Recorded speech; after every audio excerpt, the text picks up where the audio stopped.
Mr. Lyon? Ms. Vallow? Here. Mr. Romo? Here. Mr. Brooks?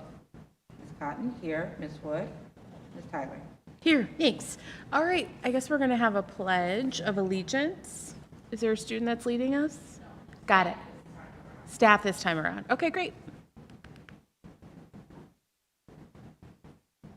This is not our, It's not our deck. this is not our deck.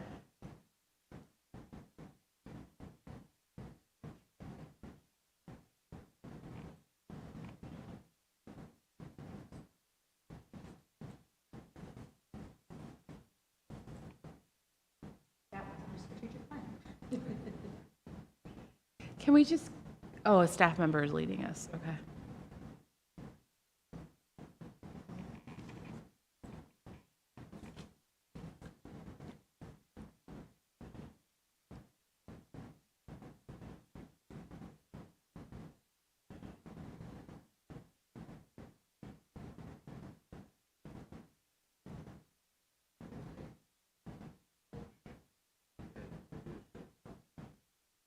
Oh.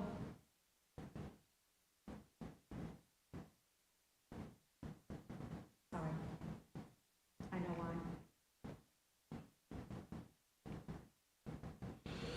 Okay. I pledge allegiance to the flag of the United States of America and to the republic for which it stands, one nation, under God, indivisible, with liberty and justice for all. Thank you. Okay, do we have a reading of our mission, vision, and equity? Okay. District 91 Vision Statement, Forest Park Public School, District 91, will be acknowledged by all as a safe, nurturing, and diverse learning community that establishes the highest standards for innovation and continuous improvement to achieve excellence and global citizenship for each individual child. Thanks, Ms. Stouter.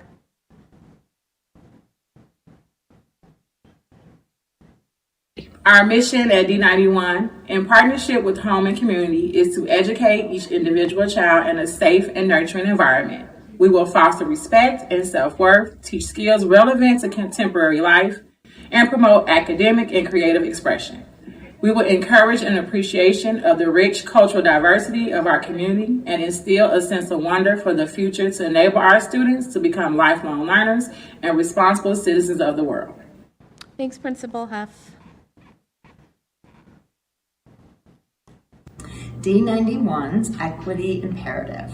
Recognizing that systemic bias has plagued our educational system, we commit to nurturing dialogue around all issues of inequity, including culture, race, faith, socioeconomic status, gender identity, sexual orientation, and different ability, as they pertain to classroom practices, school and district structures, and policies and procedures. We support actions removing barriers to opportunities that allow children to reach their full potential. Thanks, Principal Cass. All right.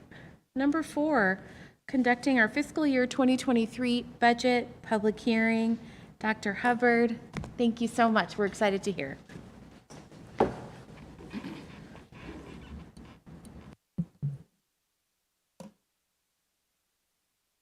Thank you so much, Madam President, board members, and Dr. Alvarez. So this is our annual budget hearing meeting that we need to do every year.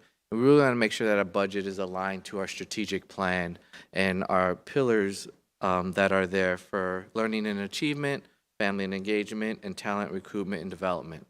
Did things a little bit different this year in terms of providing you some data, some trend data of where our budget has been, but did want to start off with our enrollment because that really guides our budget. So here's a 10-year projection, or 15-year projection of our budget. 10 years is actual data from 2011 to 2021, and then 2022 to 2026 is projected numbers. But there's been a trend of our enrollment going down for the past 15 years, 11 years, and they're projected for the next 5. And then also just looking at our student to staff ratio, looking at it from 2020 to 2026. And this is if every teacher, certified teacher in the district, had children in front of them as a classroom. So putting the art teacher, even though they service classes and they pull out kids, it's just if they had it. Our student to staff ratio this year is 7.6, so about 7.6 students for every one teacher we have.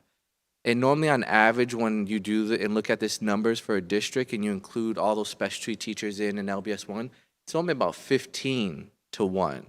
So we're almost half of that right now this school year. And it gives you the projection going forward where we would be. So we're thinking about this as we're planning the budget and we're working on it. So I want to give you some of this data to look at and see. The next slide on there goes and breaks down per school. This is current data. This is what our enrollment is this school year.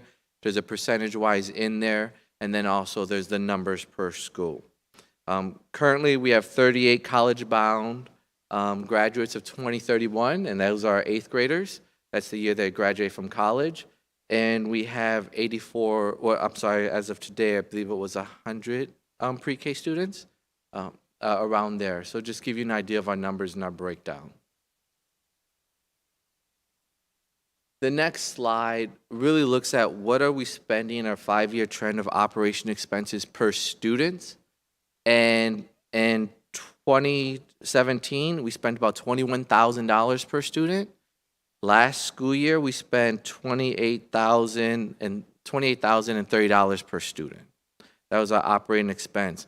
And just to put that in perspective, on average, Illinois school districts last year spent $16,800 per student.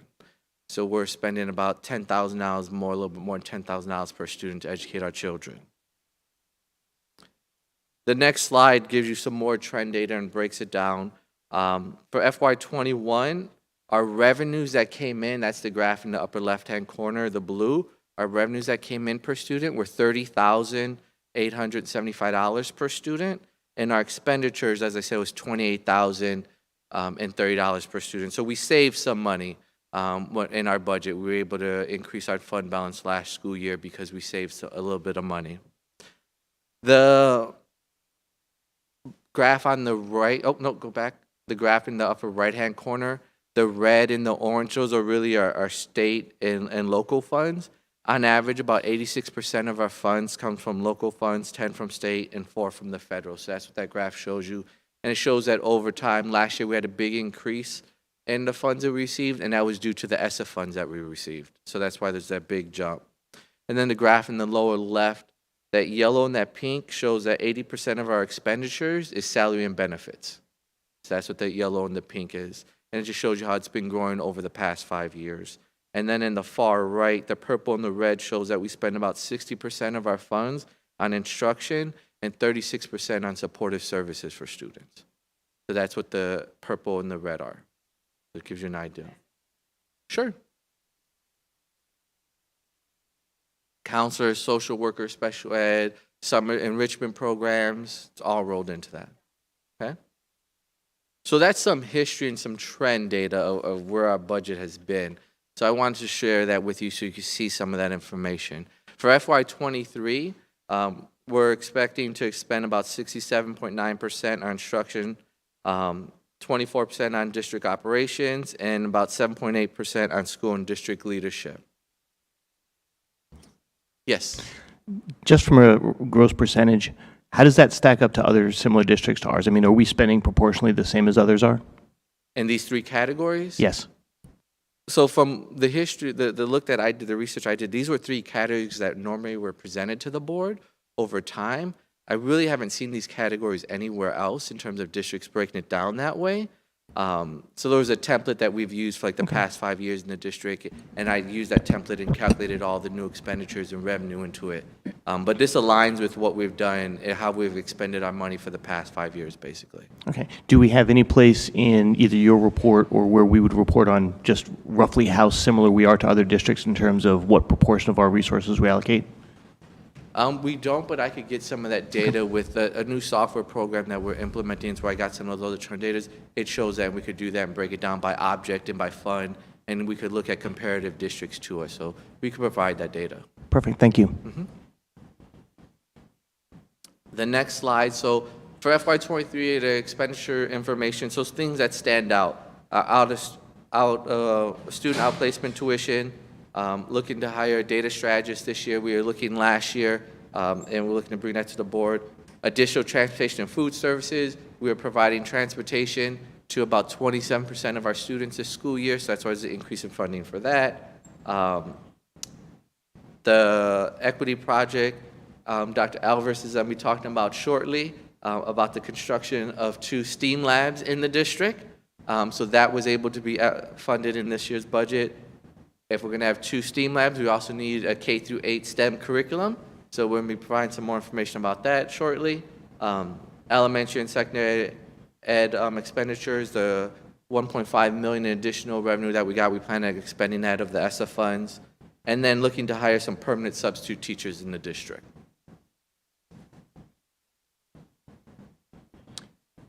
Dr. Hubbard? Yes. And I know I asked this like 2 months ago maybe, but that outplacement number, about how many students is that? About how many students is that? Is it like 4? Okay, I was going to say 14, 16. 16. 16, okay. Yes. Thank you. No problem. So just an overall breakdown of where the budget's going to be this coming year. About $7.6 million in our regular education program, $2.3 million for our diverse learners. The next slide shows that our preschool program, we're spending about $800,000 on that, and our early childhood program, $181,000. Once again, the district is able to offer our pre-K program free to the community. So I think that's a great benefit that we offer here. Supplemental supports, about $759,000. We know that the data has been telling us that our students have seen a need for more SEL supports, and so we'll make sure we're allocating funding for that. And same thing with the next slide, it shows that we're putting funding into health services, guidance services, and social workers. And that's what we're allocating for those. And mostly this is all salaries that for those positions and the people in there. Our psychology services and speech pathology services, make sure we have those for the district. So that was also put in the budget, and that's how much we're spending for that. Yes. Is that number inclusive of salaries or just of This curriculum? is mostly all salaries. So Oh, it is mostly all salaries. Okay, Yes. thank you. extracurricular programs that we look to offer in the challenge program this year.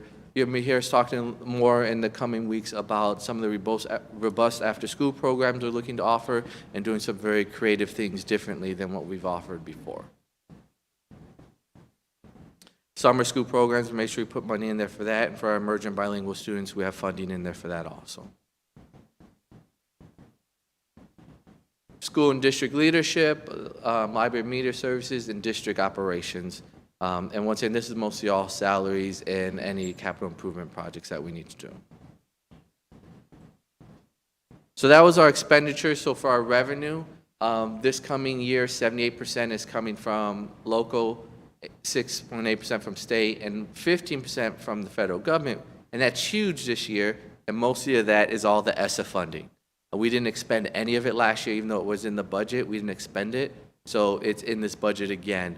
Because normally our local revenue covers about 84 to 85% of our revenue that we receive. But this year it's lower just because that $1.5 million is in there from the ESSA funds. Yes. So, I wanted to know what the number was that was associated with the 15.2%. You said it's 1.5? Yes.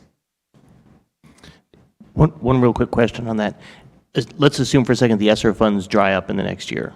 I assume that we're not relying on that going forward. It's just we got it in the past. It was great. We used it. Yes. Okay. And what I'm going to talk about, because the last board meetings asked for more information on how we're going to use the ESSA funds in terms of technology and resources. So that's coming up with the more details for that. Thank you. So the expected revenues and budget information, what's different, so I just wanted to highlight some things that were different. So normally we get about $100,000 or a little bit more of $100,000 in interest due to last year, and you know, the economy and the interest was horrible. We only got about $30,000, I mean, $3,000 instead of a little over 100. Still projecting that we'll collect 99% of our property tax, state revenue. So we're budgeting, we're being very conservative, budgeting for only 75%. Now, if we get more than 75%, that's where we get those additional funds. And for federal revenue, the budget only estimates that we're going to get 85% of that. Normally, we get 100%, but we just want to budget conservatively. And then the EAV, and then our consumer price index. Those are just a projection, the numbers. So what does that mean after this year? Let's say we're at the end of this fiscal year. That would be our budgeted numbers of months that and reserves that we would have. And that's budgeted conservatively. It's in par with where we've been in prior budgets. The only one that is lesser is the operation and maintenance fund, because we are looking to do those 2 construction of those STEAM labs this year. So that's why we're expending those funds, because normally we have about 5 months in reserve in that fund. So we're looking to expend that this year. And that's also budgeting conservatively. If we get those other revenue sources in, more than the 75 and 85%, then we could transfer some funds from the education fund into the operation funds at the end of this fiscal year. So then we do have reserves in there. So I put in the slides that I presented last month in terms of how we were going to expend the ESSA 2 funds. And then the next slide is the ESSA 3 funds. None of that has changed, but I just put those slides back in there because the board asked for more details in terms of how we were going to expend that. So on the next slide, really one of the questions was, we purchased a lot of technology already. What are we going to do with this additional money around technology? So in 2021, we purchased about 700 devices, and we used those to make sure we had remote learning. So this gives you a breakdown of where we plan on expending those funds and where we still have the gaps. We still need to supply rooms with some of the touch panels, so we need about 10 more of those. All of our desktop PCs are very outdated. 4 to 5 years ago, they reached their life expectancy, so we're looking to replace about 40 of those. We're looking to purchase some hardware equipment so we can mount the PCs to those desktops. We're looking to get about 250 additional student Chromebooks because we currently have 400 Chromebooks that are at the end of their life this year. So they're no longer receiving updates. So we have to come up with a plan to start replenishing all these devices that we've purchased. So we're looking to, okay, we'll purchase this 250 and then look at next year's budget. How can we sustain that once we use up these ESSA funds so we can have some so we can repurchase on a regular cycle every couple years. And then staff and teacher laptops, about 120 of those. Those are very old and dated. I'm about ready to throw my laptop out the window because it keeps shutting down on me every time I'm working on it. And then also getting document cameras. We need about 25 more of those in classrooms just because they don't have it. So that's a more detailed breakdown of how we're looking to expend the funds for technology. So, Dr. Hubbard, those 120 teacher staff laptops, that's literally one for everybody, it seems. Or like instructional assist, just about everybody. Yes. Okay. Wow. They've been that bad? They're pretty You can be old. honest, they're pretty horrible. Okay. Yes. So just one question. This is a follow-up to that. And it is not directed at our spending priorities, but more, there's been a lot of inconsistent guidance from the federal government about ESSER funds or similar COVID-related funds. So I just wanted to ask a real clear question. When we receive these funds, all the things that we're buying, these are explicitly things that they said, yeah, you can go spend the money on these things. Yes. Okay. They meet the guidelines and the requirements for them. Yes. I assumed that, but I had to ask. Doesn't- Because in other contexts, it has not been the case that the guidance was as clear as we would have preferred. So thank you for that. Correct. I have No, a follow-up. Sure. To piggyback on that. So when it comes to federal funds like ESSER, in my mind, I'm equating it also to PPP funding during the pandemic where you had to document your spending and then resubmit that. Is that something that, like, we're also going to, does ESSER require a detailed breakdown of how you're spending it as well? They can give us the guidelines, but do we have to then submit back to them, this is what we spent our funding on? We do. It's the same exact thing as the PP. As PPP? We have to submit a detailed report to them on what we expended it, and it's every quarter we have to submit that. Okay, cool. Because last year, because we didn't expend the funds, we did submit the reports, but in the report, it said we did not expend any funds this quarter. So you still have to submit the detailed report. Dr. Hubbard, can I ask one more question? So I'm just looking at the technology, which obviously is really critical, right? But essentially, every teacher, staff member is getting a new Chromebook. It looks like everybody in the district and like 40% of all students are getting a new device. Is that about right? That's about correct, yes. So I just want to make sure that we're not like, I'm glad that we have the funding now, but that means in like 3 to 4 years, it's going to be like another like about $100,000 to do it all at once. Are we going to then phase some in? Like some will be 3 years, some will be 4 years, so it isn't such a heavy lift all And- in 1 year? Yes, and that's Okay. the plan, to start working on that now, to do Okay. that, because some of the devices I've seen staff use are like 8 or 9 years old when they should have been replaced 3 or 4 years ago. Sure. So we're just getting us on a cycle so we can do that. Yeah. And I'm glad they're still working and they're able to utilize them, but They're probably we not want to that make sure they have secure. the best technology in front of them. Yeah. So I just wanted to ask the question because it does mean like the funding is, it's ours, but it's not ours right now, but it will become our responsibility in a different way in a couple Yes. of years. Okay. All right. Thank you. So one last question, just on life expectancy. Is that what we expect them to last, or is that sort of general guidance? Because I'm just saying that's a long lifespan you've got there, 4 to 6 years for laptops. That's, I think, general in terms of Okay. what we're looking for them to last. And then we'll create a 5-year technology plan off of that so we can replenish them. So it won't be such a heavy lift Yeah. at one time in one physical year. Got it. Thank you. Thank you. And then the next one just gives a breakdown of our plan to implement a K-8 STEM curriculum next school year.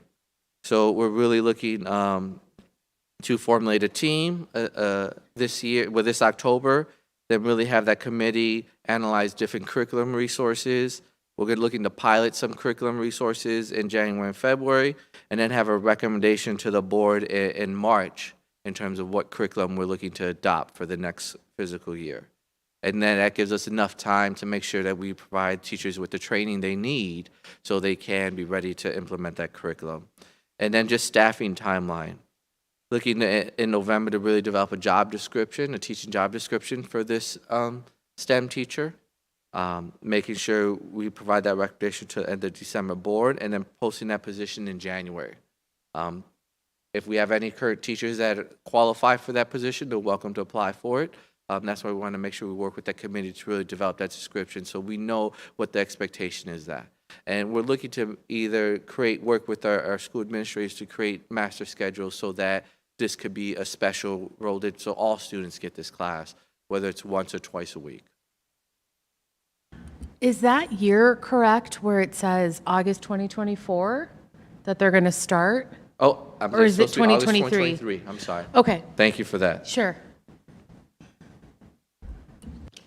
I know you talked about the STEAM lab. When will that be set up? Like, I know you talked about when the curriculum should be rolling out. When should the Dr. actual- Alves is going to be talking about that a little bit later on. All right. All right. Any other questions? I'm sorry, we were not very obedient. I apologize. No, that's Because I fine. started it. I don't know. I don't know where this, sorry, microphones. I don't know where this falls on the like with where the slides were. So we are in great shape. We are. Okay, because budget's generally not my forte, but we are in great shape. Yes. Yeah, we're in fabulous shape. So I have a concern of, that I heard about with regard to printers being removed from classrooms. And if we're in such great shape and that's happening, like there's a disconnect somewhere between like, we are going to do all of these wonderful things, which sound, this is great. We need STEM and STEAM and new laptops and new all of the things. But if we could address, again, like the disconnect between we're going to do all this cool stuff because we have all of the, like we're so financially sound, then leading to like, but we're also going to take away printers from classrooms because we can't afford the ink. Like that worries me. I just would like a little bit of clarification on that. Not because we can't afford the ink. Most of those printers are from 2008 and 2010. Okay, are they going to be replaced? We're struggling we could replace them, but the cost to replace them and constantly replace them and then maintain the ink from them is far more than providing more copiers throughout the district and being more physically responsible with the copiers. So then they could print to copiers. So every teacher's going to be able to print to a copier in the district and release their jobs and go there and get them. That's a more cost-effective way to manage the money. And because we're able to see some cost savings in that, that's how we're able to do some of these other more innovative things that we need to get done. Cool. And that's great. My next I've got 2 follow-ups then. What is the plan for more copiers? How many copiers per building? And like how many teachers per copier? And then the other thing is when you're doing, and I get like sending the job to because you got to send the job, right, to the thing and then go get your documents.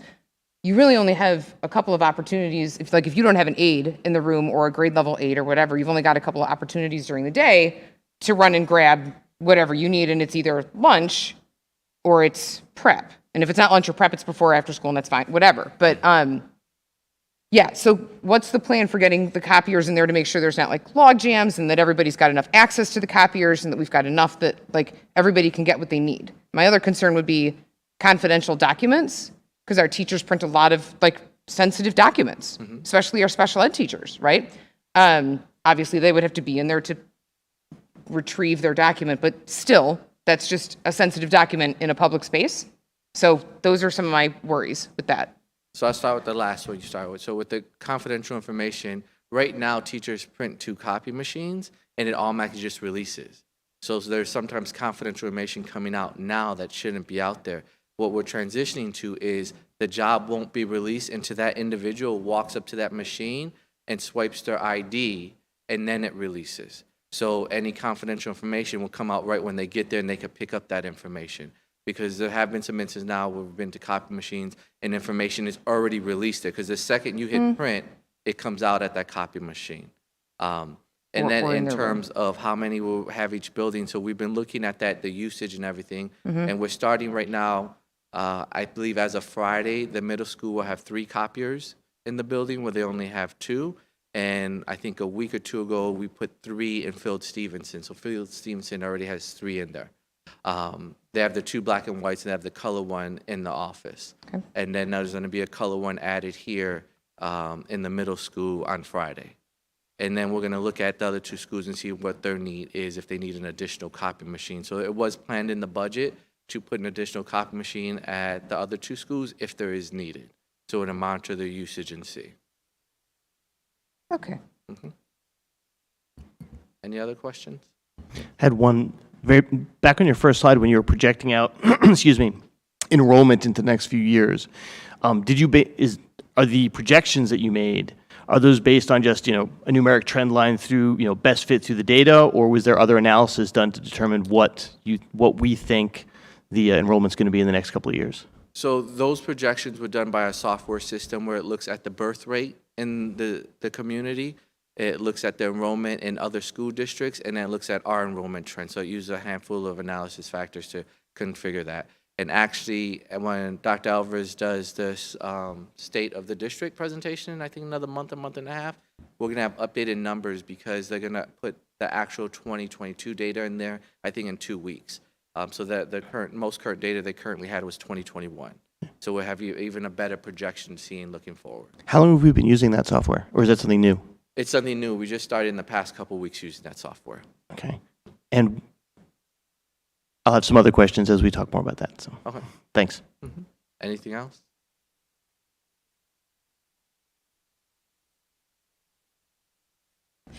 I had a question about the staff to student ratio.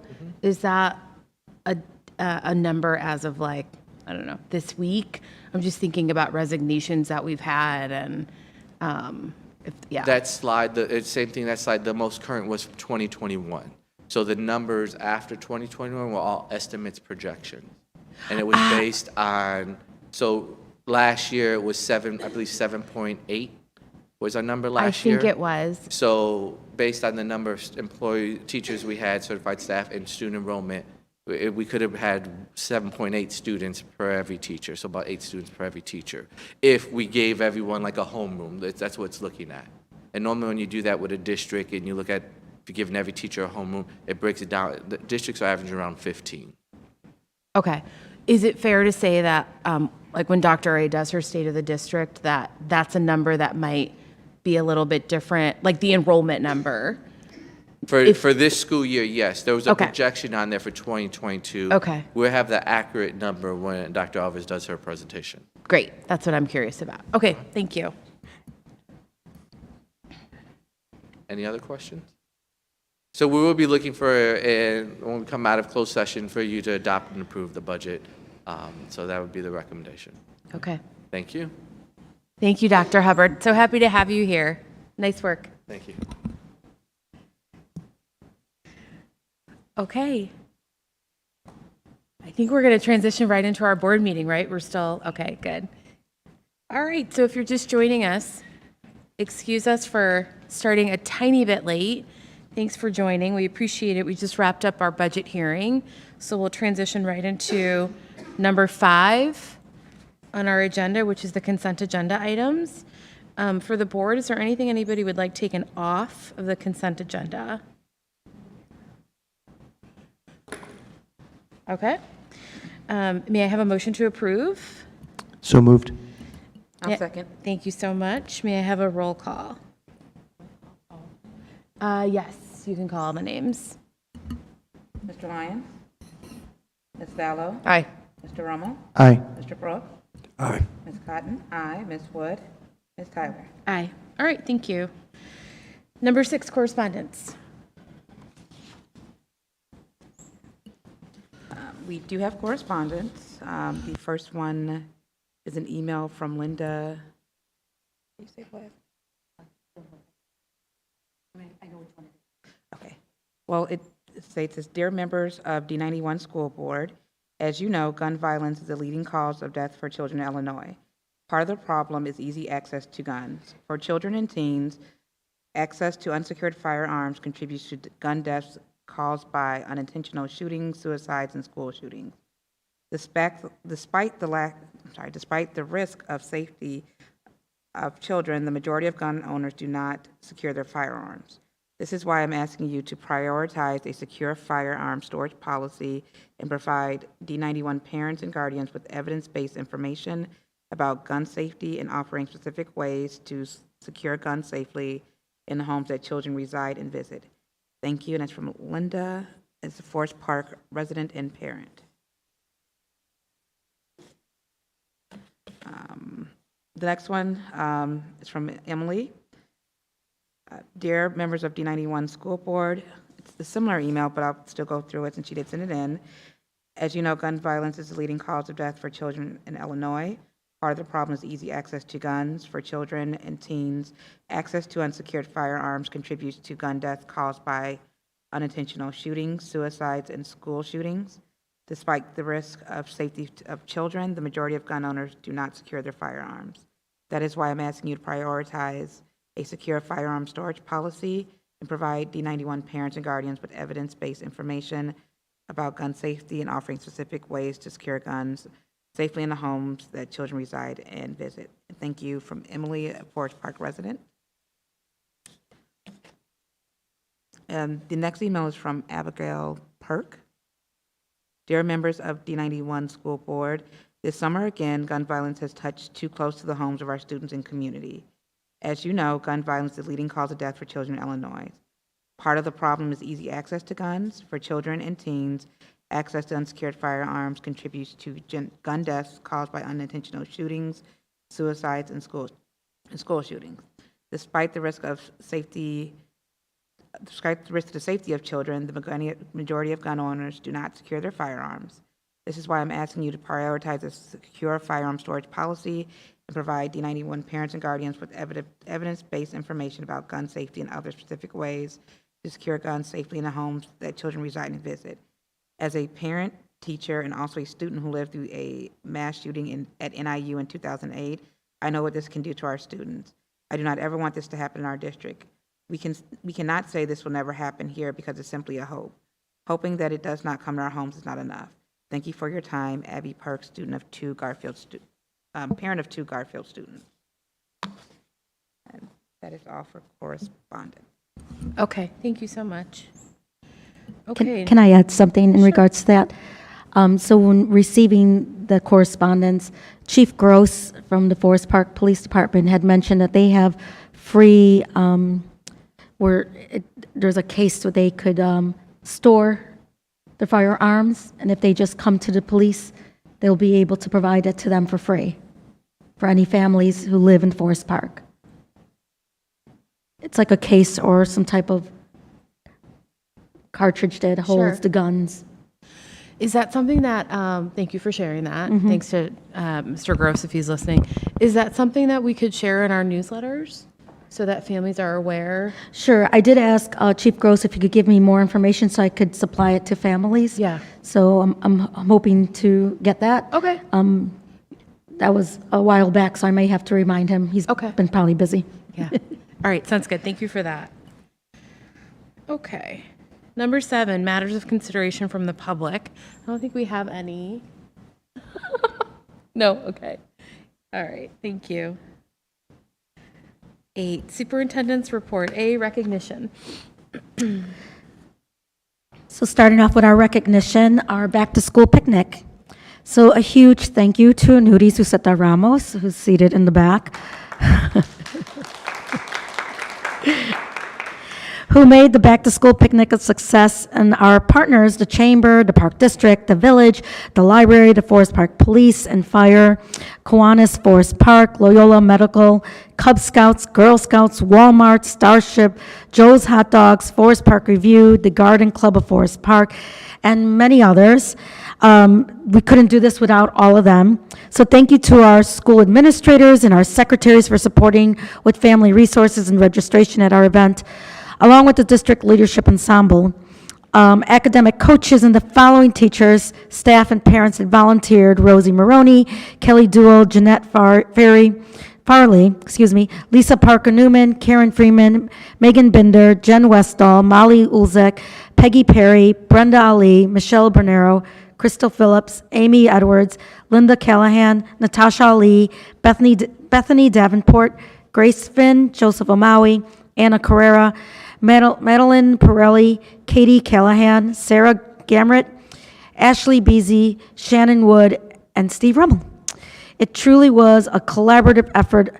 Our families have expressed their gratitude for the event, and we look forward to kicking off the school year in this way every year. So thank you.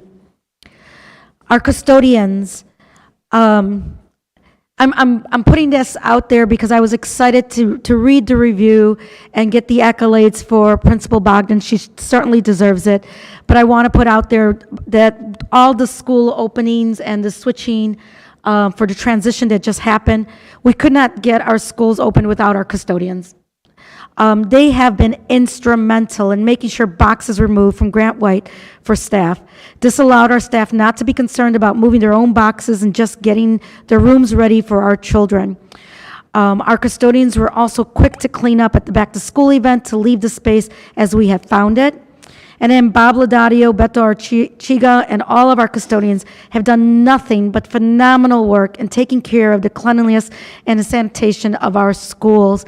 And I say this because as I've visited some other schools in regards to the STEAM labs, I could see immediately the difference in the cleanliness from our schools here at Forest Park to just seeing neighboring suburbs. So I just need to shout them out.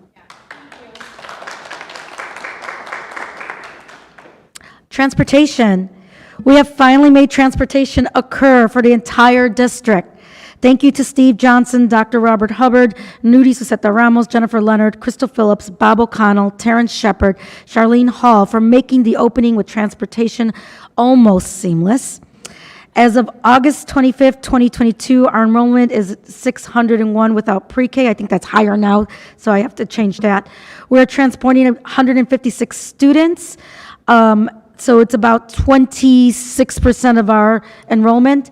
And so just letting you know that we are doing transportation for all of our children. And one of the things that we received from families is that we're seeing less children after hours walking home. And we're also seeing our playgrounds cleared out much quicker within like 3:01, 3:02 time, so that our children are getting safely back to homes where they need to be.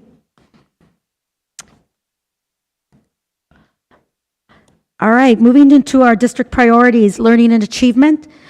Thank you to all our families who attended our open houses and all our board members. It was great to have our families back in person to talk with our staff and administrators. Our staff and administration were diligent in making sure this year's open houses were not only informative, but also addressed the future endeavors as we have been looking at past data to inform our next moves. and every single one of our board members attended, so thank you so much. Our enrollment, here's our current enrollment. We are currently at 665 students. 74 were enrolled during registration day. Betsy Ross has 128, Garfield 184, Field Stevenson 193, and Forest Park Middle School 160. At the end of the 21-22 school year, Grant White had 72 students, and 62 of those students stayed with the district. Here is a breakdown of the grade levels. So in fourth grade, we had 17 out of our 21 students stay. So that's 4 students that did not stay. Fifth grade, 24 out of our 27 students. And in sixth grade, 21 out of our 24. Fast Bridge assessment. We started a week earlier than last year to get our data into the hands of our teachers and administrators. That includes the academic and SEL screeners. SEL screener was something we would do in October, so we normally would wait so that teachers could get to know the children a little bit better, but we did start it a bit earlier this year.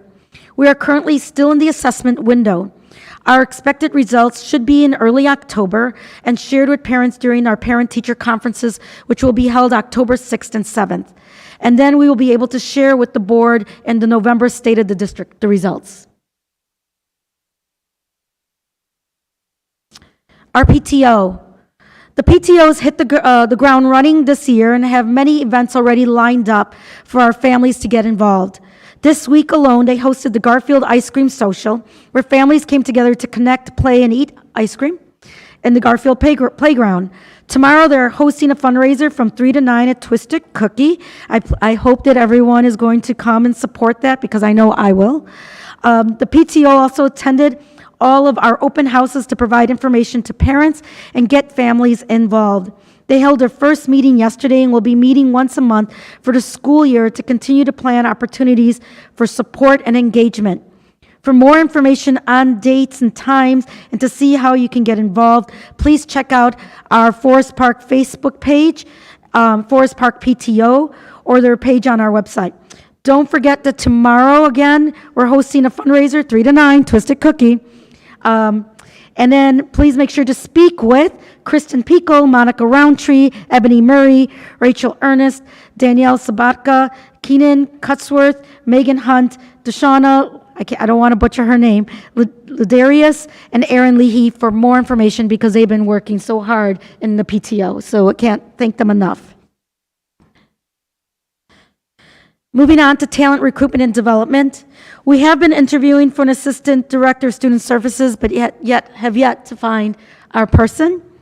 And then we are looking for a music band teacher and our PE teacher for the middle school. I do know that most teachers have found their placement right now in the fall. I'm very hopeful that hopefully in October, that's when things start changing and people start making switches, that we will find our person. And then finally, last year we were interviewing for a data strategist. We waited a while, couldn't find our person. We are now working on finding the right person to fill this position. We just had a second round with a candidate this afternoon. We will be discussing the results of the second round to see whether we're going to move on with that. Leadership development plans. Our principals have been working on their leadership development plans. These are plans that I request of all my principals as part of their evaluations. These entail their cognitive, intrapersonal, and interpersonal goals. Each of these align with the Illinois Principal Standards. There's 6 in total. And then, of course, aligning with their school improvement plans. Each principal exhibits how their goals are meeting Standard 1, living a mission, vision, and belief for results.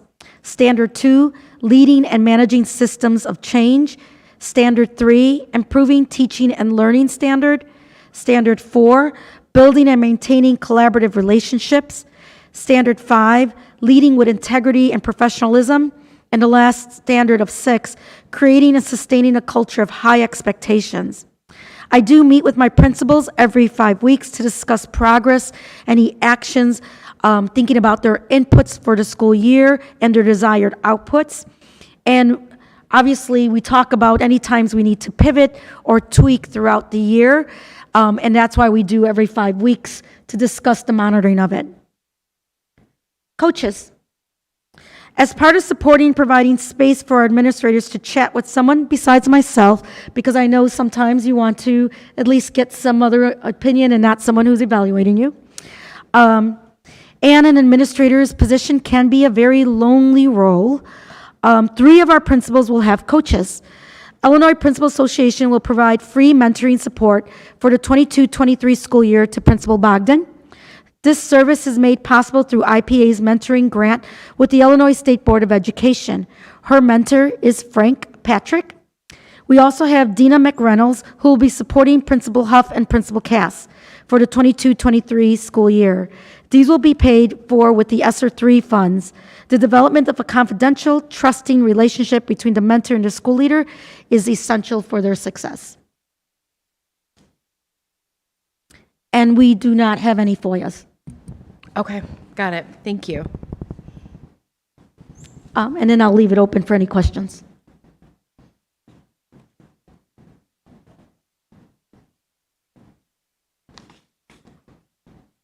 Can you talk a little bit, I'm just curious about the principal coaches. So how, like, what is the nature, what's the structure around that relationship? Is it like, especially the 2 that we'll be sharing, I'm assuming that they're not going to be doing their sessions together, but they're just working with the same person. Is that correct? Yeah, we're looking for the coaches to come in at least twice a month. Okay. And meet with them. They could meet with them regarding their core visits. They could meet with them regarding their leadership development plans. Yep.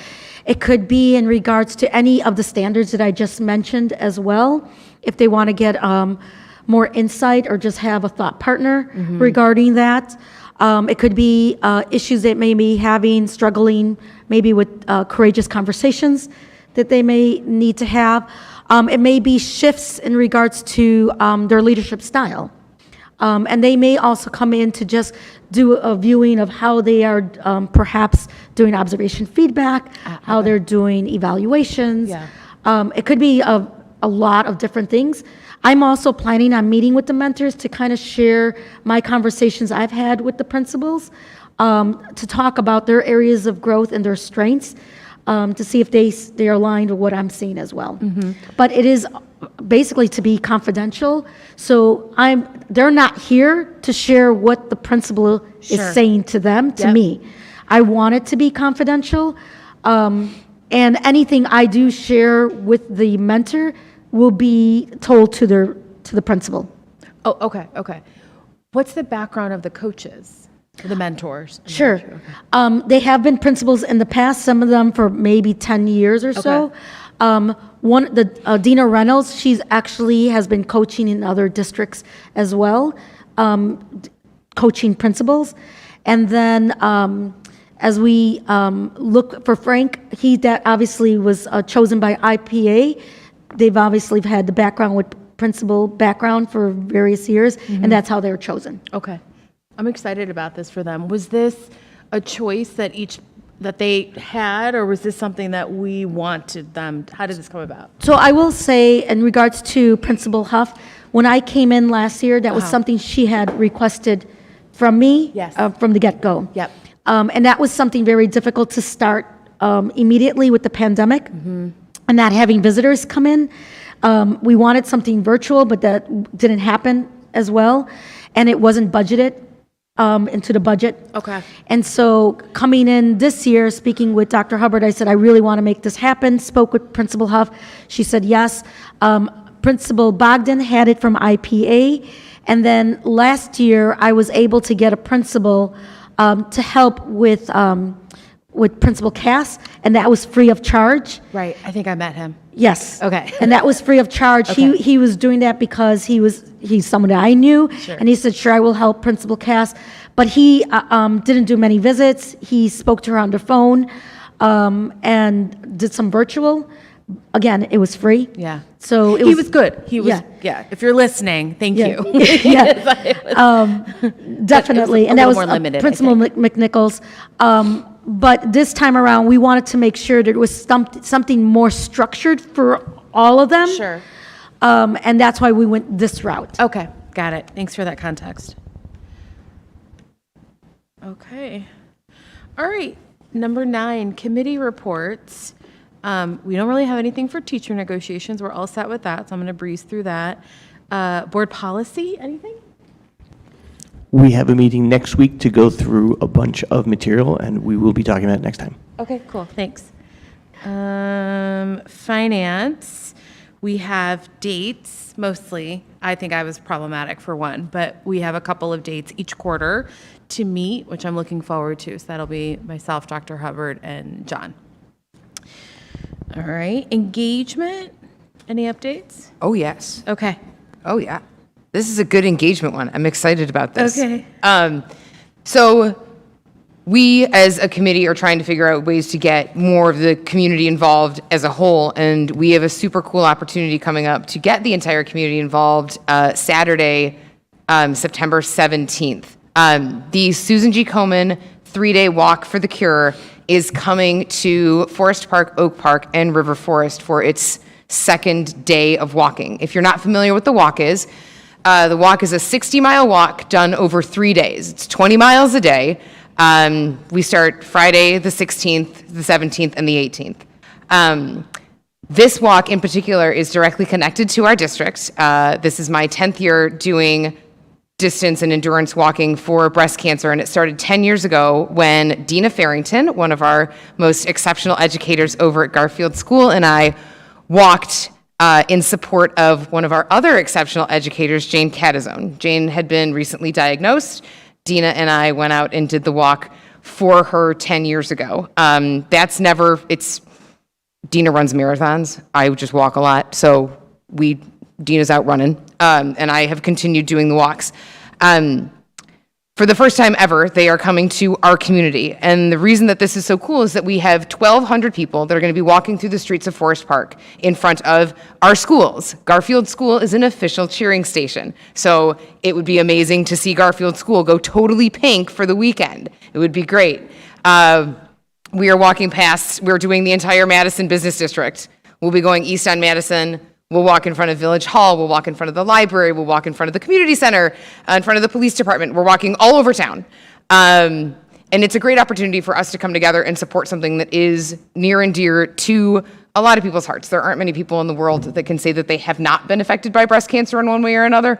So this is just one of those things where we, as an entire whole village, can say, all right, this is great. We're going to go ahead and we're going to support this and we're going to do whatever we can. We can get our businesses involved. Again, we get our school involved. That's going to be one of the official cheering stations. Get our municipality buildings involved. Super, super cool opportunity. Side note to that, for businesses and things, I'm working with another one of our local business operators, Aubrey Jacknow, who owns 99 House Balloons. She does amazing balloon installations. And we're going to get the word out about how we can decorate using her and promoting her, just all coming together to support a very cool thing that's coming to town. So that's coming up next weekend. If anybody watching or listening would like more information on how they can get involved and what they can do, please hit up my email. It is on the district website. I'm happy to talk about the walk any and every minute of the day. Beyond that, we have our calendars going right now. We're going to start with this. If you have a event in the community, any kind of event in the community that you would like a board member at, please hit us up. Let us know. We will be there. And then in October, Monique and I are going to work on setting up a calendar to get all of our board members assigned to different school events and things like that. So we are on a roll. Thank you. Is there a formal ask of us, community, the school community about the walk? You know what, I honestly, I think the formal ask is come out and cheer. Okay. Day 2 is, so you're walking miles 21 through 40. Yeah. And that's hard and you hurt. And seeing friendly faces that are out there is great. Come out and cheer. Decorate your house with some pink stuff. Put up some pink stuff in the schools. Just be out there. Yeah. Be on the streets. The Komen Foundation, the walkers, the walk, whatever, we do not list street names on the route for safety concerns, but you will not be able to miss a sea of people in pink tutus. We will be well seen and quite visible. Is there a time? There are, because everybody walks at a different pace, we should enter Forest Park heading east on Madison from River Forest somewhere around 9:30, because the first area of Forest Park that we hit is up by Van Buren, and then we keep heading east, and that's at mile 9. So we're already going to have done 9 miles before we get into Forest Park. So 9:30-ish. 9:30 to 12:30 is kind of like that window, because again, everybody's walking at a different pace and you got 1,200 people on a sidewalk. There are no street closures. Please don't worry about your routes being interrupted. There's no street closures whatsoever. We use the sidewalk. So yeah, and then we should be at Garfield School, walking in front of Garfield, anywhere between 9:30 and 12:30. Okay. Yeah. Great. So get that pink out there. Got it. Thank you. Okay. Superintendent evaluation. So because Ms. Wood and Mr. Lyons aren't, just wanted to make sure that he didn't sneak in, aren't here. We'll obviously talk about that next time. PPC, has anything started yet? Nope, we meet next week. Next week? Okay, great. CAC. I could fill in. Okay, yeah. So our CAC is looking for nominations right now. Okay. If you want to nominate yourself, if you know of anybody that should be part of the CAC, please look on our website. We are looking for a parent from each school to be involved in the CAC. So please take a look, or if you know of someone, we really want them involved in the CAC. Got it. I, for some reason, thought Ms. Cotton-Yancey was the member and Mr. Brooks was the alternate, but I think I was wrong. That is correct. Right. That is written wrong. Is it written wrong? Yeah, so Mr. Brooks is the alternate, and then Ms. Cotton-Yancey is the member. Ah, okay, okay. Yeah. All right. And IASB delegate, Ms. Wood isn't here. Her update would be, I'll go to the convention in November and I'll tell you about it. So I think we're all set there. Okay, great. Items for discussion. So for me, the first one that I wanted to bring up is the stipend committee. So this came out of teacher negotiations and is something that everybody wanted to further explore, the idea of stipends for extracurricular activities for our students. And so we didn't quite figure it out during that period. Everybody agreed that a committee could be an inventive way to move forward and figure out if we could find some common ground around stipends. So the agreement is that there will be 8 people total on the stipend committee, 4 from the FPEA, 4 from the district. So Dr. Hubbard, Dr. Alvarez will be 2. I would like to put myself on there as well as continuity from negotiations. And then we have 1 slot open. So far, I heard from my email to the board from Ms. Cotton-Yancey, she would be interested, and Ms. Wood as well. Is there anybody else who would like to express interest? Okay. I believe, and Dr. Alvarez, you'll have to help me with this, that it's probably going to be right after school, like a PPC kind of. Is that fair to say? Megan Binder did tell me that the FPEA members have Tuesdays from 3:15 to 4:15 available. Okay. In September. I don't know what October looks like, but she's just waiting for the board so that we could go ahead and start the meetings. Keep in mind that these meetings are about developing a rubric or a tool to evaluate the after-school programs, the proposals that are set from our teachers and how they are advancing, how they are doing and supporting our children in regards to achievement, or and it comes to maybe musical stuff, but that's really what it's about. Yeah, and I think there's a compensation component to it as well. Yes. Yes? Yes. Yes, with the stipend piece. Okay. So So what I'm thinking is I'm inclined, Ms. Cotton Yancey, to have Ms. Wood do it because she's not on a regular sort of monthly committee and you are. So that's my inclination. Is that okay? Okay. All right. So I think we're going to move forward with myself and Ms. Wood. If either of us can't do it, why don't we make you the alternate? I don't know why I'm pointing at you.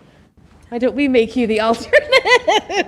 So that we can make sure all of our i's are dotted, t's are crossed. Okay, so it feels like we've got Dr. Hubbard, Dr. A, myself, and Ms. Wood. Okay, great. Any questions about that for anybody? Okay. Moving on, number 2, our annual fiscal year board calendar. So we need to just sort of take a look at this and, hold on, I wanted to pull up my copy. I had asked about this board calendar mostly around actually the superintendent evaluation and if it made sense for it to show up in so many places. I had asked Ms. Wood and Mr. Lyons to kind of look at that. I don't know that how far they got and they're not here. So, but is this something, do we have to approve this? We could actually bring it to our retreat and discuss Beautiful. it there. Okay, I And like then that that way, idea. all the board members can take a look at it. Fantastic. Spoiler alert, the board is having a retreat October 24th. Is that right? Monday, October 24th? Okay, and we're looking forward to doing that. So we'll all be together. That's a good idea. All right, so I'm going to move through that. And then the last thing I wanted to bring up is outdoor education for 7th grade. I know that outdoor ed is back for our 5th graders. They're doing an overnight, which is great. 6th graders, my understanding is that they also had an outdoor ed opportunity. 7th grade did not have an outdoor ed opportunity because they were caught in the pandemic crunch. And so I just wanted to bring it up and see, is that a possibility for us to provide our 7th graders with outdoor ed? Just want to remind everyone, we just did the budget. Yes. So we would just have to tweak it a little bit if this is something that the board Yep. would like. How much is outdoor education? I saw I didn't see it pulled out, so I'm not sure. So there's an MOU that we're going to ask the board to approve later on. Yes. For the stipends for those positions. Because for the 5th graders, they cut it in half to 1 day. So I think that. Oh, yeah. Sorry, Dr. Hubbard. Why don't you start over? I mentioned there's an MOU that we're asking the board to approve later on for the Yep. 5th graders because they're only doing one night stay instead of 2 nights. So the stipend, I believe, is about $1,700. For both of them together, yes. No, there's one for the organizer and then there's a chaperone stipend for like, I think, $1,400. The amounts are in there in the board packet. But then on top of that, there's the cost of the event, which I guess that depends on where they go and how many nights they stay. So it's hard to determine that cost. You're asking for a rough estimate. I would say we would probably need to budget around 10 grand. Yeah, that's what I'm curious about. The MOU is $880 for the lead, $734 for the chaperone, so $1,600 total, since it's just one night. Yeah, I would love a little bit of insight into the cost of the program, but I would also like to open this up to the board. I mean, I wanted to bring it up because it may or may not have come up with some 7th graders I know, that they did not have an outdoor ed opportunity, but feel free. Yeah, I think an outdoor day for the 7th graders would go over really, really, really well. I know that that was noted by my kid as well as many other kids in the district that they didn't get to do it, so. Yeah, I was going to say the same, because I know that's 5th grade, you know, that's a big trip. It's a big trip. All the kids lead up to it, they know it's coming up, and they missed out on it. Nothing that could have been done about it, so I know they want to do it, so if we can do it, I would definitely be on board with looking at that and getting that cost built into there, because I know they want it, so. I know there's a lot of new faces at, senior admin wise, that came in during the pandemic. Covenant Harbor is kind of a legend in the school district, so like every kid looks forward to it. So when it got canceled, they understood why, but they're all looking forward to it, or something like it.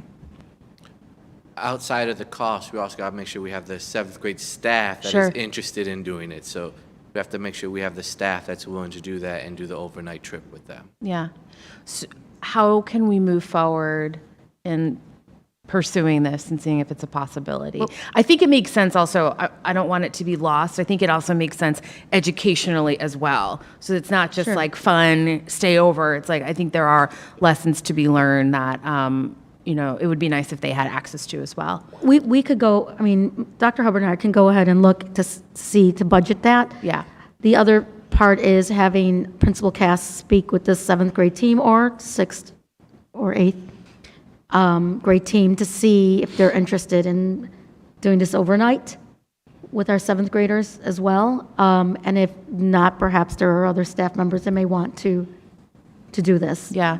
Is it ever anything that if staff did not want to do, that if one staff member and parents could play the lead of the role of a chaperone, or is it that's not a possibility for liability purposes? I believe it's under my understanding that parents have never done that in the past. It has not, it's something that we've not opened up. There might be a couple parents Yeah. who would. Or even the And I think that the whole thing about this is about getting away from the parents. Sure. Listen, I'm just saying, if that was, if that, I'm sorry. Parents go. I mean, they've gone, the 7 years I did Covenant Harbor, we had parents go every year. And volunteer?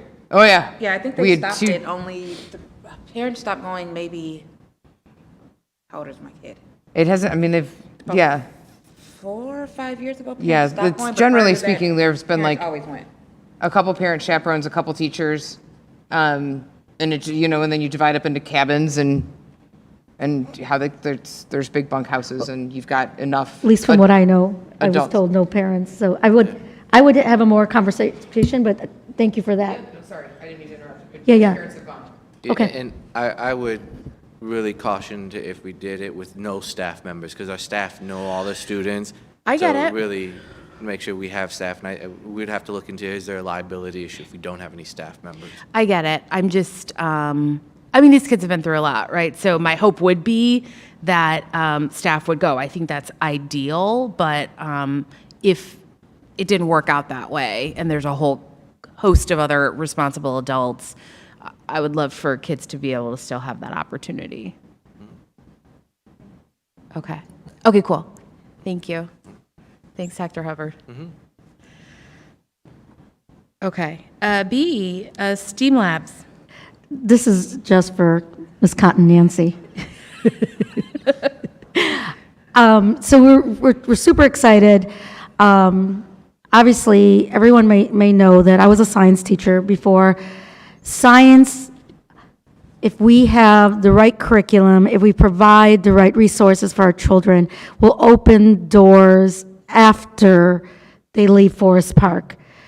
It allows our children to be way advanced when they get to high school as well, and their love and curiosity and wonder continues because of just having that opportunity within Forest Park. And so we're looking to have right now 2 STEAM labs. For our folks out there, STEAM standing for science, technology, engineering, arts, and math, where it's all embedded. And so we're looking to provide that, looking for space to renovate, make this happen in Forest Park Middle School and Field Stevenson. I had the opportunity of going to another district, took some pictures that I would like to share with the board, probably in one of the newsletters, so you could take a look at it. And get an idea what that may look like. They look at the STEAM labs in 3 different ways. There's the research part of the STEAM lab where children would sit, collaborate, have their brainstorming happening. They would have then the design of it. So whenever you have to have tools to actually design once you do the research of it. And then the presentation, which always comes hand in hand. So allowing our children to get the courage and practice of speaking in public, and also owning what they've just designed. whether it's individually or whether it's in a group. We're looking to have this from K to 8th grade, but starting within these two, and then looking to see how we could bring it to our other schools as well. But I get really excited just knowing about just how hands-on this is going to be with our children. And then having our teachers who are qualified here, and perhaps even hiring others that if we need to. Mhm. Sure.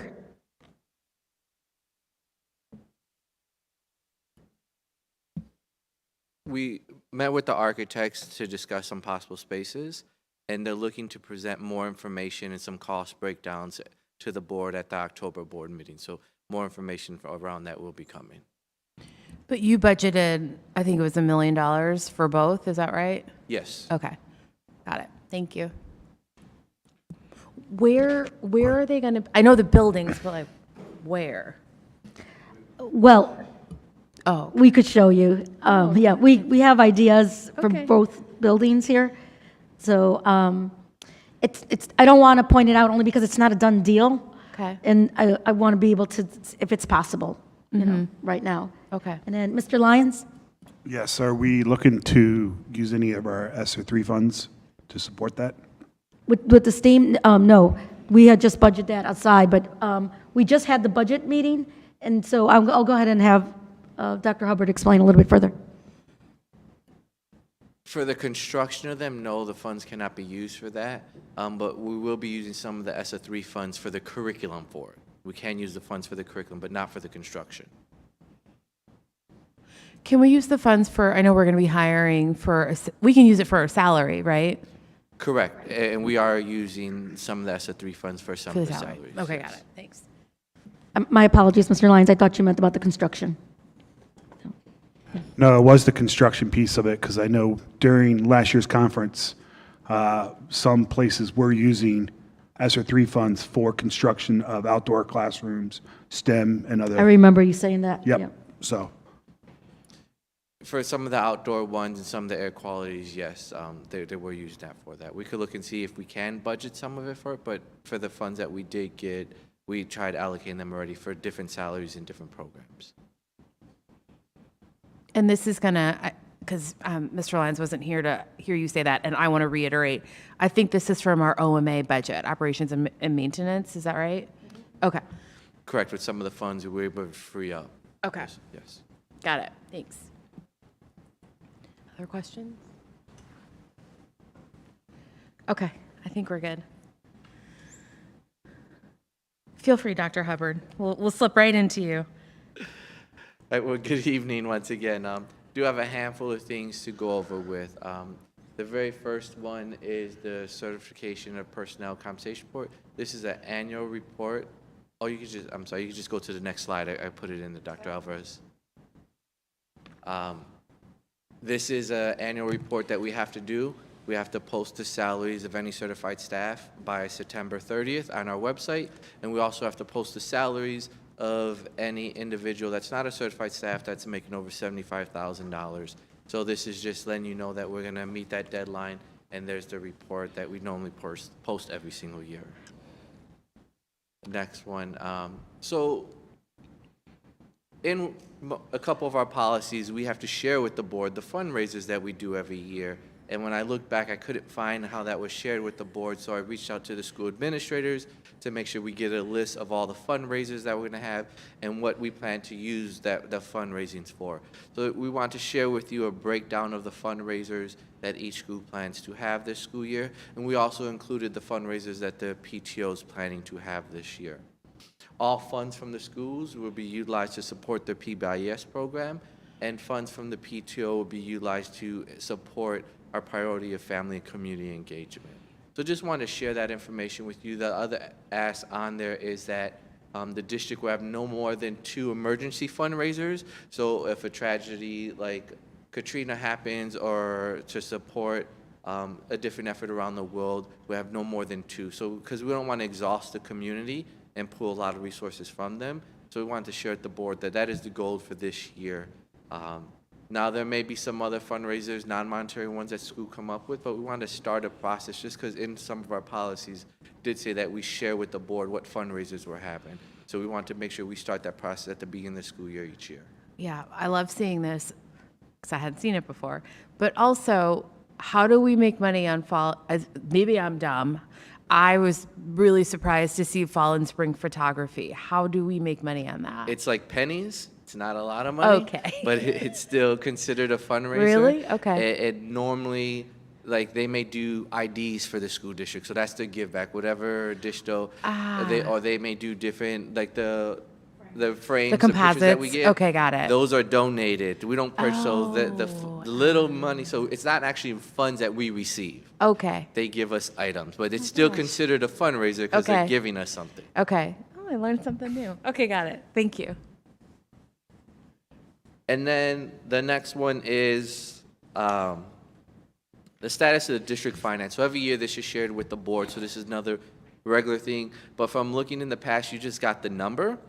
But I wanted to give you a comparison from last year to this year, and that's what this information is up there. So last year we received $1,595,621 from our EBF funding. This year, we're receiving a small increase, an increase of $747. So that is all we got. And where that increase is based off, it's based off the information on the top that we've seen a significant increase in our English language learner enrollment from 2022 to 2023 school year. So that tells us that we need to make sure we allocate funding for that. That's a need that we have in the community. We went from 32 students. They projected us to have 47 students this physical year. So we got to make sure we address the needs of those students. I don't think $747 could do it, but we'll find additional money in the budget to make sure we meet the needs. So I just wanted to give you the information in a different perspective, just giving you the numbers. Okay. And then later on, we'll be asking for the board to take action and vote. So in my analysis of some of the accounts that we have, there's 8 accounts for the district that are either for school activities or PTO accounts. And that makes sense. We had 5 schools, so 5 accounts for PTOs, and some of the schools had student activities accounts. 5 of these accounts, the district no longer has access to because we can't identify who's the signers on those accounts because some of the accounts are so old. And there are some balances in that accounts, a couple $100 here and there in different accounts. But I went to Forest Park Bank and asked, how do we get access to that money? And they said this happened about 10 years ago in the district, and basically board needs to take action and say they're approving Forest Park Bank to give the district access to the accounts so we could see who the signers were on those accounts and then eliminate those, and we can identify new signers on the accounts. And then we're looking to take those funds and consolidate it into one account for our PTO, so then they could start using that account because we now have one district-wide PTO. So if you want more information on that, I can provide you some of those accounts, but in one of the action items, those accounts are listed in there.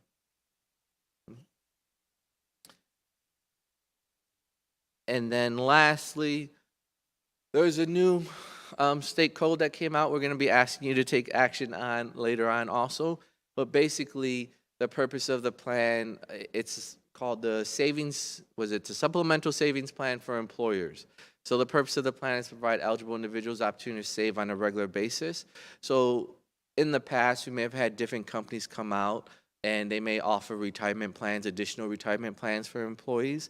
Now TRS, the main retirement pension fund for the state, is offering their own saving plans, and they got it in school code where the board has to take action and say that we are authorized to use that and offer that plan to our teachers, just in case. We're certified staff, not just teachers, certified staff, if any of them want to take advantage of that, and we have to share that information with them on a regular basis. So it's a new school code out there. It's probably going to become a policy shortly, but we had to take action on it before September 30th and share it with you. So just wanted to make sure you had that information. Okay. That is all I have to share. Are any questions?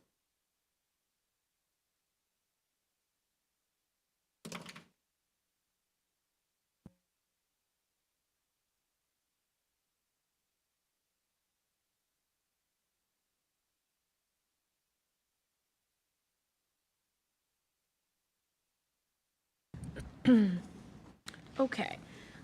May I have a motion to go into closed session for the purpose of collective negotiation matters and the employment compensation discipline performance or dismissal of employees, and also litigation? May I have a Oh, sorry. That's okay, go ahead. I'll make it. Thanks. A second? Second. Appreciate it. All right, we are now in closed session.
Thanks, Jason. Okay, thanks for sticking with us. All right, let's move to 12. Consent agenda items to discuss in closed session. May I have a motion to amend consent agenda item I to remove consider recommendation to employ a speech pathologist for FY 2023 effective 9/6/2022. May I have a motion, please? So moved. Thank you. A roll call? Mr. Lyons? Aye. Ms. Fallow? Aye. Mr. Rommel? Aye. Mr. Brooks? Aye. Ms. Cotton? Aye. Ms. Wood? Aye. Ms. Tyler? Aye. Okay, thank you so much. Okay, now, may I have a motion to approve the consent agenda? Sorry, I'm a little bit slow. Yes, may I have a motion to approve the consent agenda? I'll make it. Okay. Oh, Ms. no. Vallow, yes, a second? Yes. I'll second. Great. Roll call, please. Mr. Lyons? Aye. Ms. Fallow? Aye. Mr. Rommel? Aye. Mr. Brooks? Aye. Ms. Cotton? Aye. Ms. Wood? Aye. Ms. Tyler? Aye. Okay, great. Thank you. Okay, let's move on. 13 items for action. Dr. Alvarez has none. B, Dr. Hubbard, consider adoption of resolution for fiscal year 2023 annual budget. May I have a motion? So moved. Second? Discussion? Once again, this is just a budget that was presented at the budget hearing, asking the board if they'd consider approving the adoption of it. Got it.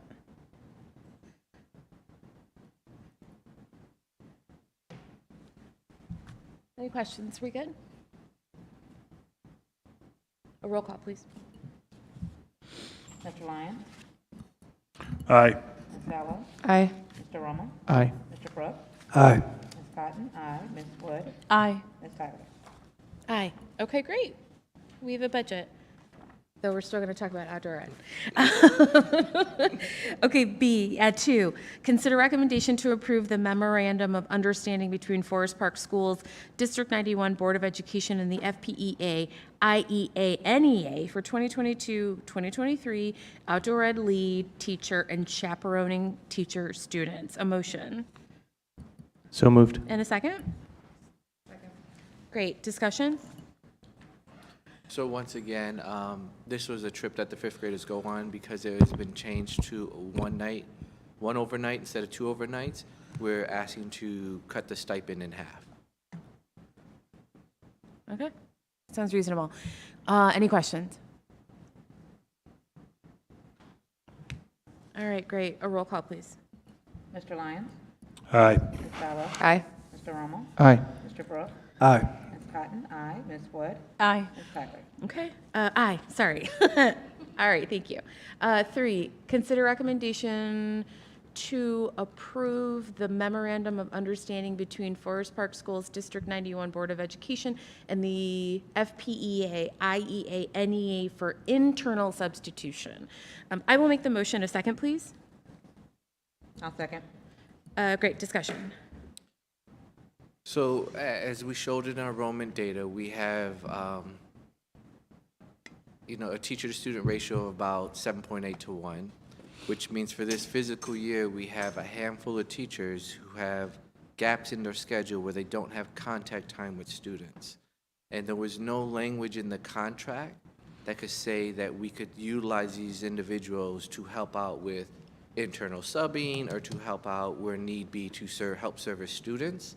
And so this was a MOU with the union and the district to put that language in place so we can do that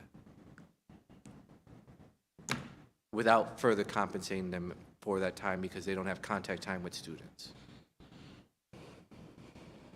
Got it. Does anyone have any questions about this?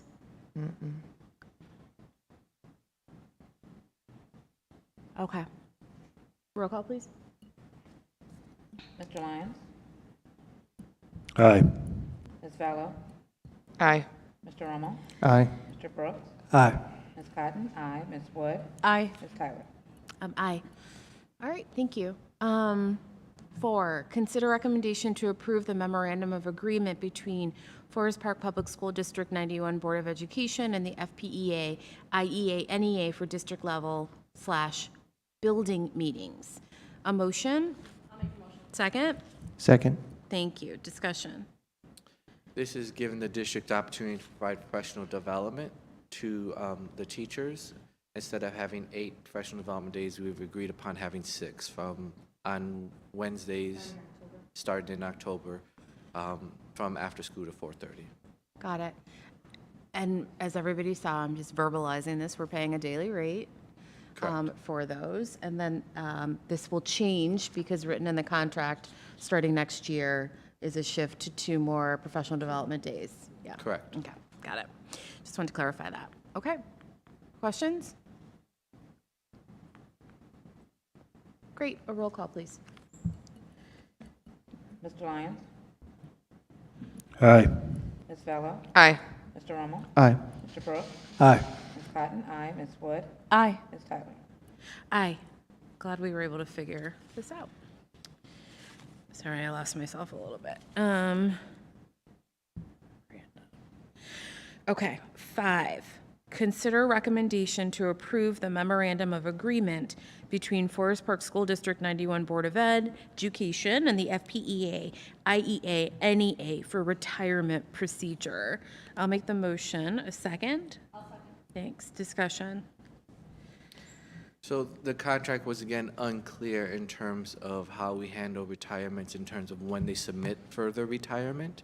And because it is a new contract, there was language, I think when we did some research back to 2015, and that language was taken out in 2015, and we just continued the practice. So this memorializes it, saying that they have to submit by a certain date, and that date is July 1st for all following physical years of this contract. But for this year, we're giving them to October 1st for any of those individuals that intend to retire.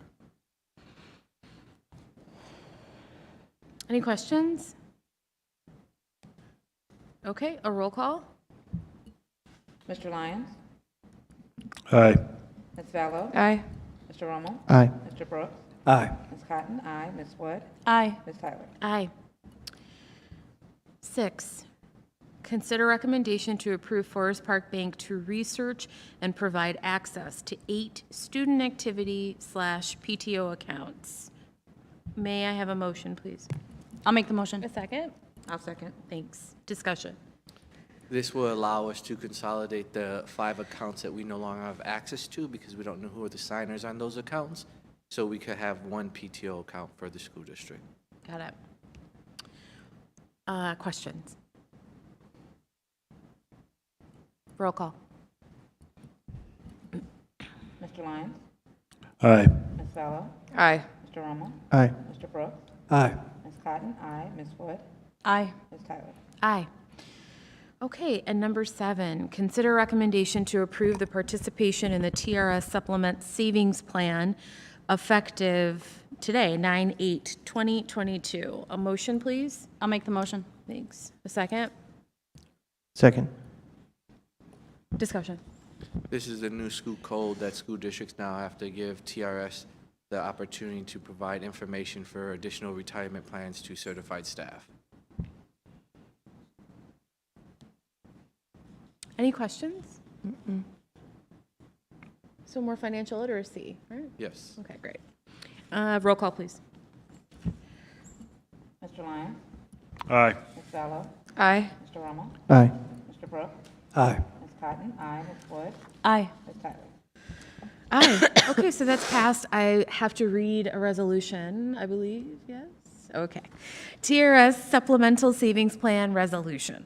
Whereas the Forest Park Schools District 91, the employer, is a political subdivision of the state of Illinois or an agency or instrumentality of the state of Illinois or of a political subdivision of the state of Illinois, and thus an eligible employer pursuant to Section 457E1A of the Internal Revenue Code of 1986.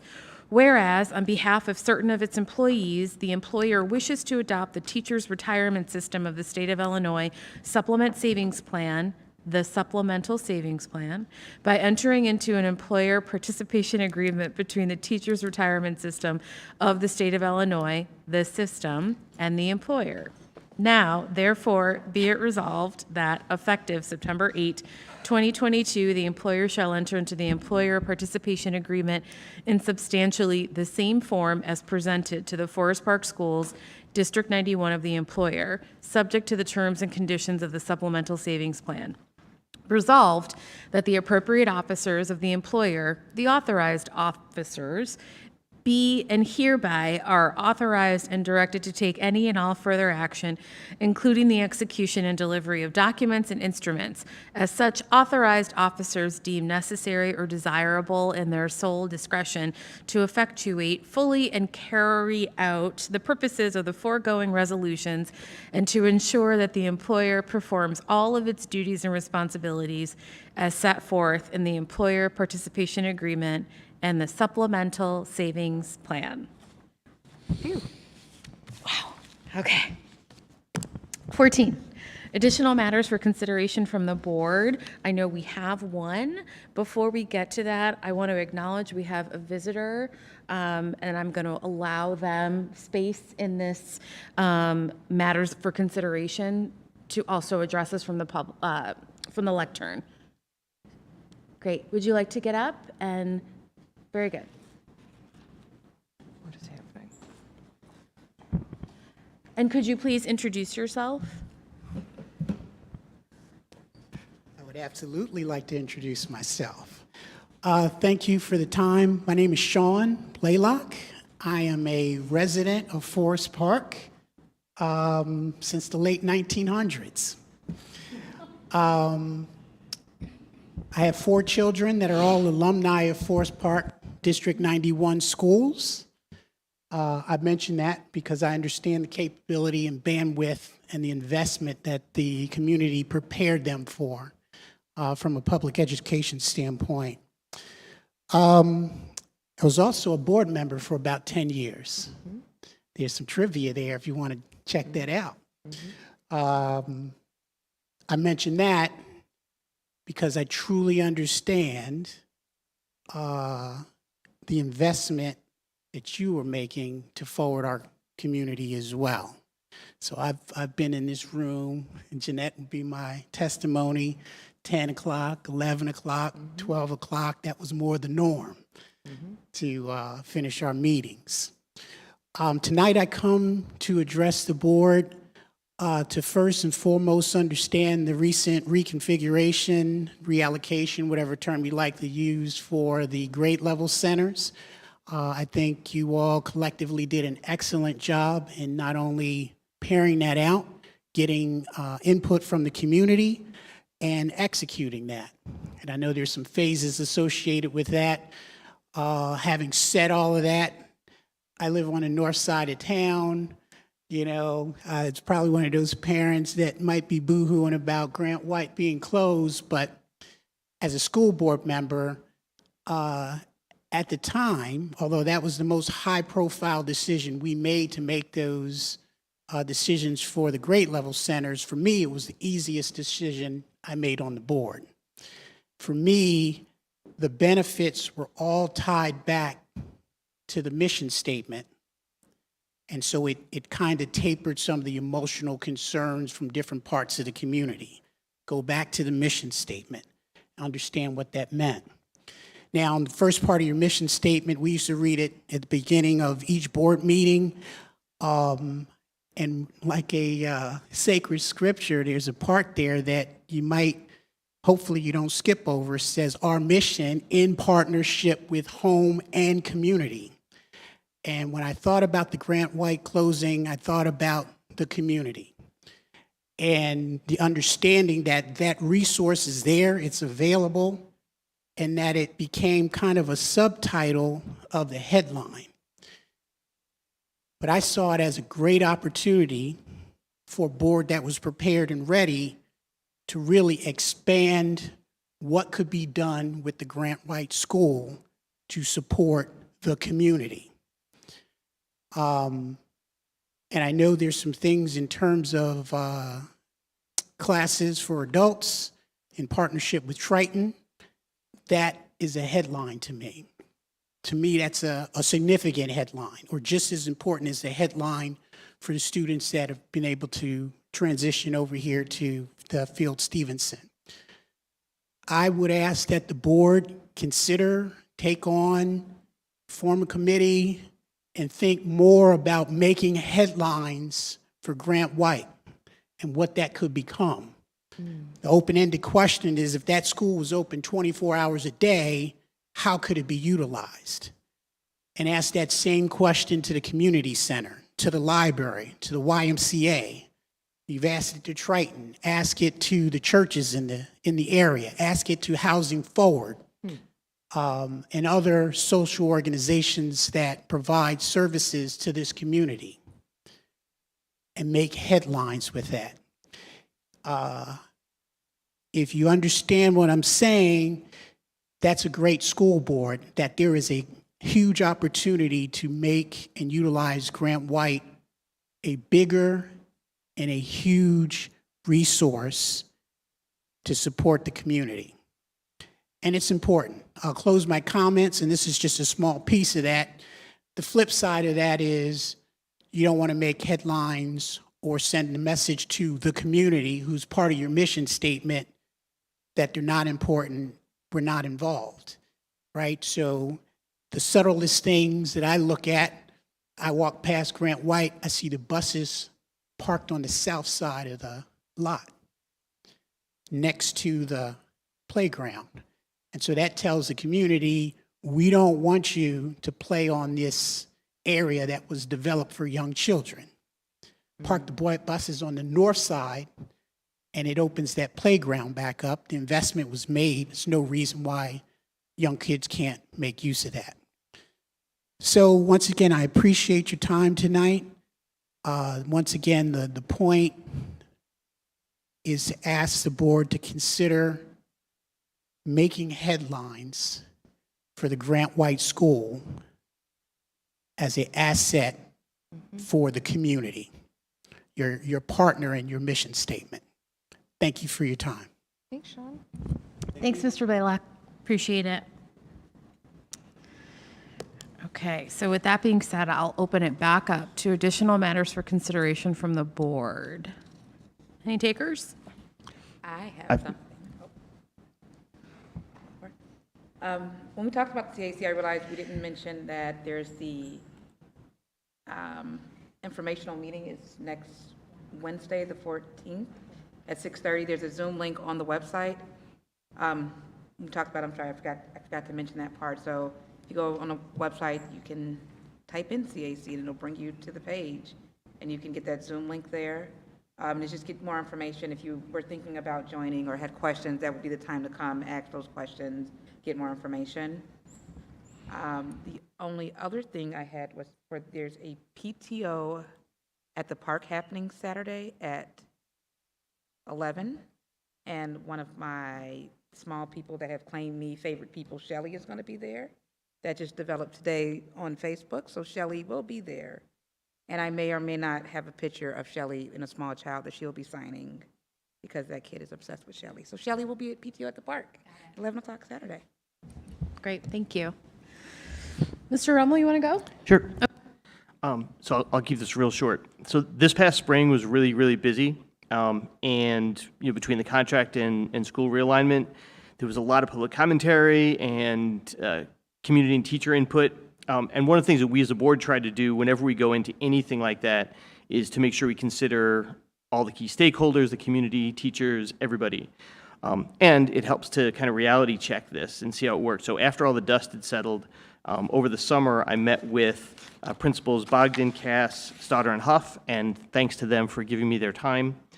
Just to close the loop on how successful we were that way, specifically, what feedback they had heard or what they were hearing from teachers and community members, and I just want to share with my fellow board members what they all had to say, and this was from all three of them, or four of them, excuse me. So one, board attendance at events and engagement is really appreciated. They like seeing us there, which, blinding flash to the obvious, I think. Second, they did feel, and staff, especially teachers, felt that major decisions like the school realignment, they would have liked to have been engaged early and have been involved from the very beginning, and they didn't necessarily feel that they were.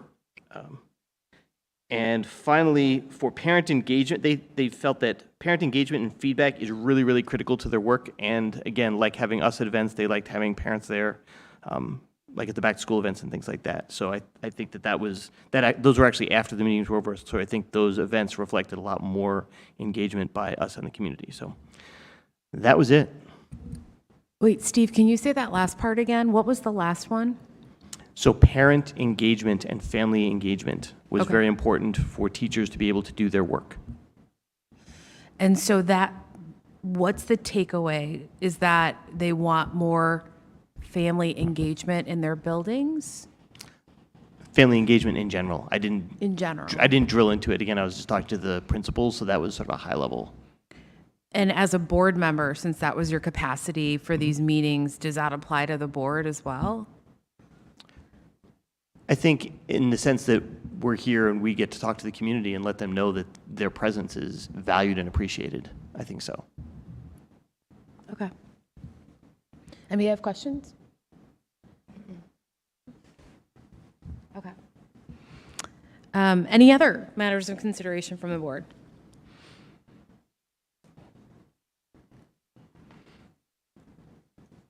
I will say, I'll be quick. Feels like people are sleepy. I will say that I was at 4 out of the 5 open houses, including preschool open house, which I had never been to before. I was really happy to be there. And sorry, Principal Huff, that I couldn't make it to Betsy. My job needed me. But I had a great time at the open houses. I found the energy. It was so great. It's hard to describe. I'm sure people understand, though, that coming out of the pandemic, it was really, really, really, really nice to have people in the buildings and asking questions and confused about where they were supposed to go. And wow, Field Stevenson is so big. And what's with all these stairwells? And it was really fun watching people navigate and having kids be excited to be here and see their friends. And so I just want to thank everybody that gave us their time, the teachers who made it special for families, our custodial staff who made sure that everybody was well taken care of and comfortable, our principals, obviously, for leading the charge, their building secretaries who were instrumental in making it happen, and our leadership ensemble who was present at every single one in some way, shape, or form to the open houses. So I think it was a great testament. Speaking of Mr. Blaylock saying making headlines, I think we did make a headline with the open houses, which was really nice. So we don't control that, but it was nice to have it acknowledged because it felt great to be here. So with that being said, I'm going to ask for a motion to adjourn. I'll make the motion. A second. I'll second. Thank you. All in favor? Aye. Okay, it's 9:19. Meeting is adjourned. Thank you so much. See you in October.